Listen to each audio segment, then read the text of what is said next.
Breaking news. Kadapa AP రాజకీయాల్లో hot topic మాజీ మంత్రి వైఎస్ వివేకానందరెడ్డి హత్య.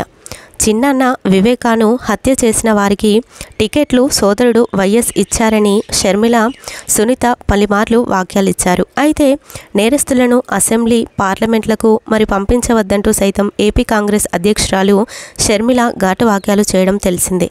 ఈ తరుణంలో మరి కడప కోర్టులో వైఎస్ షర్మిల, సునీతలకు ఎదురు దెబ్బ తగిలింది. మరి ఏపీలో సార్వత్రిక ఎన్నికల ప్రచారంలో వైఎస్ వివేకానందరెడ్డి హత్య కేసు ప్రస్తావించవద్దని రాష్ట్ర హైకోర్టు ఆదేశించింది. బాబాయ్ వివేక కేసుపై ప్రచారం చేయకూడదని కడప కోర్టు సునీత, షర్మిలకు ఆదేశించింది.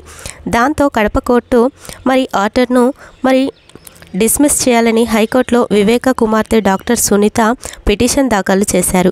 ఆపై సునీత పిటిషన్ను హైకోర్టు కొట్టేసింది.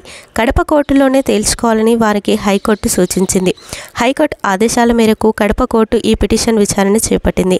ఇరు వర్గాల వాదనలు విన్న కడప కోర్టు షర్మిల, సునీతలకు, పులివెందులకు టీడీపీ అభ్యర్థి మరి బీటెక్ రవిలను ₹10,000 జరిమానా విధించింది.